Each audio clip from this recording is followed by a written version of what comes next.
বন্ধুরা আপনারা কেমন আছেন? আশা করি আপনারা ভালো আছেন। আমার রুনিয়া কুকিং রেসিপিতে আপনাদের সবাইকে স্বাগতম।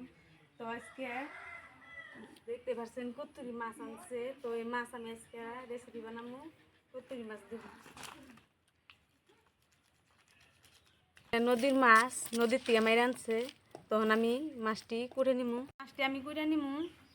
মেলাডি মাছ করতে আমার দেরি হবো। আমার একটি মাছ পুরো হয়ে গেছে। তো আমি মানুষেরও মাছ দিয়ে দিচ্ছি। তো বেশ মাছ নাকবো না দেখে, দেখতে পাচ্ছেন এনু কত্তুরি মাছ এটি আজকে রান্না আমি। যখন আমি ধুয়ে আনবো, মাছ দিয়ে আমি রান্না করা করছি। তো মাছ আমি ছোটো দিয়ে আলাদা করছি, বড় দিয়ে আলাদা। তো ছোটো দিয়ে আমি নতা দিয়ে রান্ধিমু, নতা করে নিছি। তো আমি জালটা ধরাই দিচ্ছি, নড়াটা দিয়ে দিব। আমি দিয়ে দিব হলুদ গুঁড়া,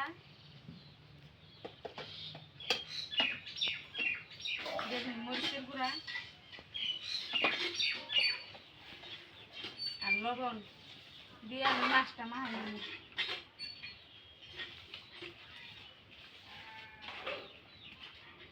গরম হয়ে গেছে, আমি দিয়ে দিব তেল।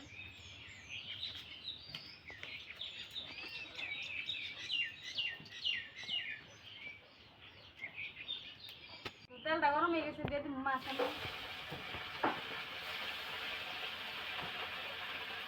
মাছটি ভাজা হয়ে গেছে মনে হয়।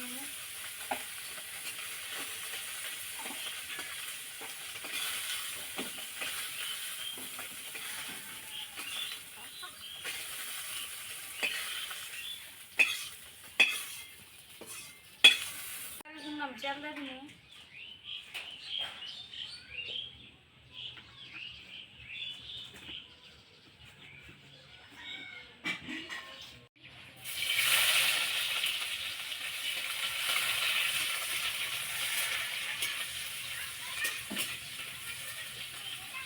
আমার ভাজা ভাজা হয়েছে, আমি মশলা দিয়ে দিব। দিয়ে দিব মরিচের গুঁড়া, দিয়ে দিব হলুদ গুঁড়া,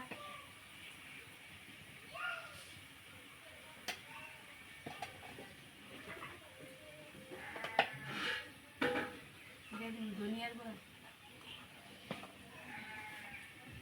আর লবণ দিয়ে আমি মশলাটা কষাই নিব।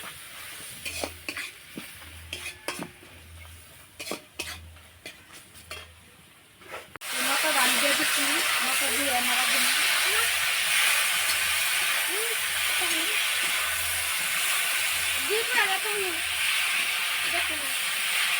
কষানোর জন্য আমি গাইতে জ্বালাম।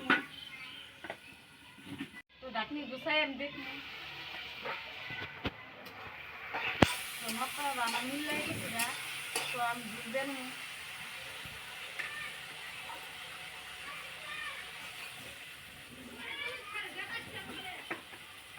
জ্বালাম জল দিয়ে দিচ্ছি। তরকারিটা গুছাই আমি দেখি।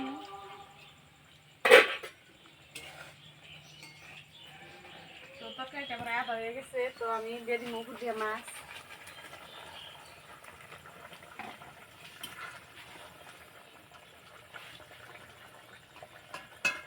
তো উপর দিয়ে দিই আমি কাঁচামরিচ,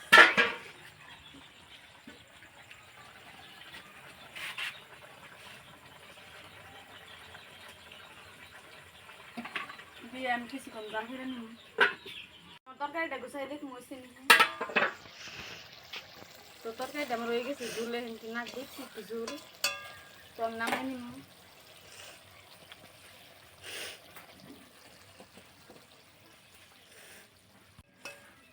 তো আপনারা বাড়িতে এইভাবে তরকারিটা দেখাবেন। তো আমার ভিডিওটা যদি ভালো লাগে লাইক কমেন্ট শেয়ার করে দেবেন, চ্যানেলটা সাবস্ক্রাইব করে দেবেন। তো ভিডিওটা এই তুরি।